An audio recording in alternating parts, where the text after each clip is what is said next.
saya yakin sebenarnya hampir setiap tahun kita mengadakan acara memperingati Hari Disabilitas Internasional yang seharusnya dijalankan pada 3 Desember. Kali ini kita mengadakan di 7 Januari karena dengan segala kesibukan kemarin. Ini merupakan komitmen dari Partai Gerindra sebagai pengusung dari Undang-Undang Penyandang Disabilitas yang akhirnya berhasil kami sahkan di tahun 2016. Dan sekarang tentunya kita terus mendampingi, terus untuk memastikan bahwa turunan undang-undang, apalagi sekarang dengan Pak Prabowo sudah menjadi presiden, komitmen kami jelas untuk memastikan adanya keadilan untuk seluruh rakyat Indonesia dan juga termasuk dari para penyandang disabilitas.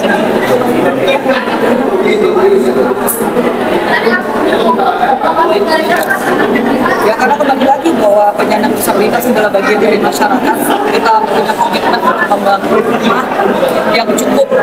Tentunya salah satu program dari Pak Prabowo adalah pembangunan rumah yang terjangkau untuk masyarakat Indonesia, terutama yang belum memiliki rumah.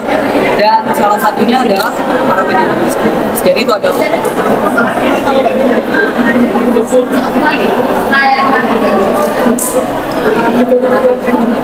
ya, kami tentunya dari DPR sangat mengapresiasi bahwa pemerintah berhasil sebelum 100 hari pemerintahan, mereka sudah berhasil untuk meluncurkan program makan bergizi gratis.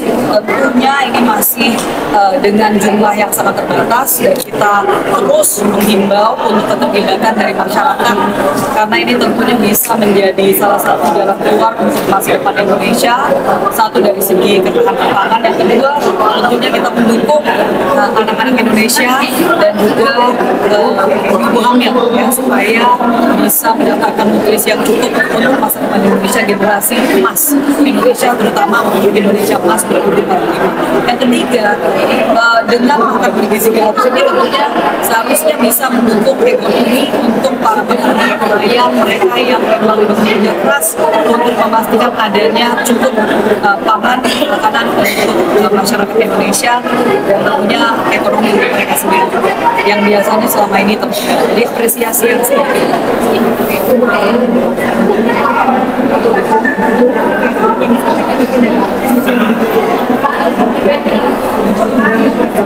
Ya, ini masih awal-awal dan artinya pun juga masih ada banyak catatan yang harus diterima dan betul-betul dipahami oleh pihak Badan Gizi Nasional (BGN) yang dipimpin oleh Pak Dadan.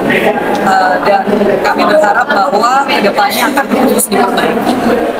Kalau bicara tentang pemerataan susu ya, itu juga menjadi catatan yang besar bahwa saat ini masih diupayakan untuk adanya cukup sapi perah untuk adanya susu yang merata di seluruh Indonesia. Itu kita realitanya, ini sebenarnya realita yang sudah sering kali disampaikan oleh Pak Prabowo bahwa kita ini masih sangat kekurangan ya. Dan itu pun juga kenapa ada food estate juga karena memang jumlah lahan panen kita itu sangat kurang ya. Jadi ini yang perlu harus kita tingkatkan dari segi bahan itu.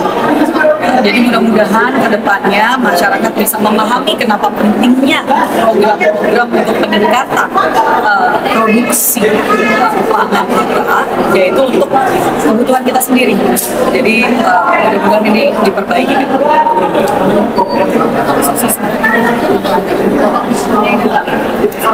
Pak Mentan sudah menyampaikan bahwa sudah ada deal kerjasama dengan beberapa eksportir dari luar negeri, penyedia sapi. Itu jumlahnya signifikan, sangat besar. Bukan berarti kita membeli susu, tapi kita membeli sapinya. Jadi artinya kita mau untuk meningkatkan jumlah sapi.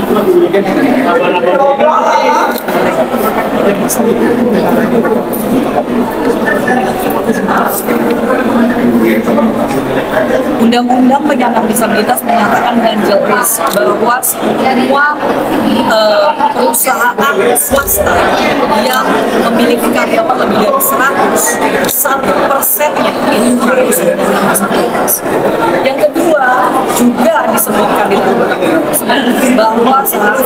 BUMN maupun BUMD ya, yang itu adalah milik negara harus mempekerjakan 2%. Ini masih banyak catatan, kita masih harus mengumpulkan data dan kami apresiasi bahwa Mensos tadi menyatakan bekerja harus berdasarkan data seperti yang Pak Prabowo terus sehingga memang kita harus mengumpulkan data-data tersebut. Nah, masalah terbesar dengan yang namanya tadi lapangan pekerjaan, mungkin lapangan pekerjaannya ada, tetapi belum tentu penyandang disabilitasnya itu memenuhi persyaratan dari segi kemampuan. Bukan kita bicara tentang persoalan jasmani dan rohani, itu tidak benar. Karena persyaratan jasmani dan rohani itu kan yang penting bahwa memang mereka ini bisa bekerja. Nah, tetapi kemampuannya artinya apa? Upskilling atau reskilling, dipastikan bahwa mereka memang bisa bekerja sesuai dengan kebutuhan dari lapangan pekerjaan tersebut.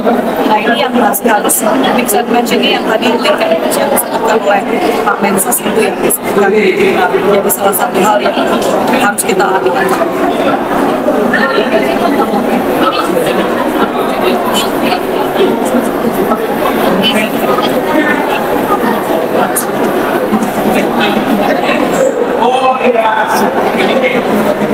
Ya, kita kan itu menjadi salah satu janji politik dari Pak Prabowo dan beliau sudah menandatangani. Sekarang akan dijalankan, harus dijelaskan bahwa ini adalah bukan untuk semua UMKM, tapi khusus untuk mereka yang memiliki hutang di bank himbara, bank BUMN. Jadi bukan hanya semua bank, tapi bank BUMN untuk hutang ultra mikro. Ya, jadi ini sangat spesifik, terutama tentunya untuk para petani dan nelayan. Ya, karena kembali lagi kita bicara tentang bagaimana meningkatkan ketahanan pangan. Jadi masyarakat harus betul-betul mendalami apa yang dikatakan itu sudah disahkan dari segi penghapusan hutang, dari segi untuk pemutihan, ya, supaya masyarakat kita, terutama mereka yang memberikan kita makan ini bisa hidup.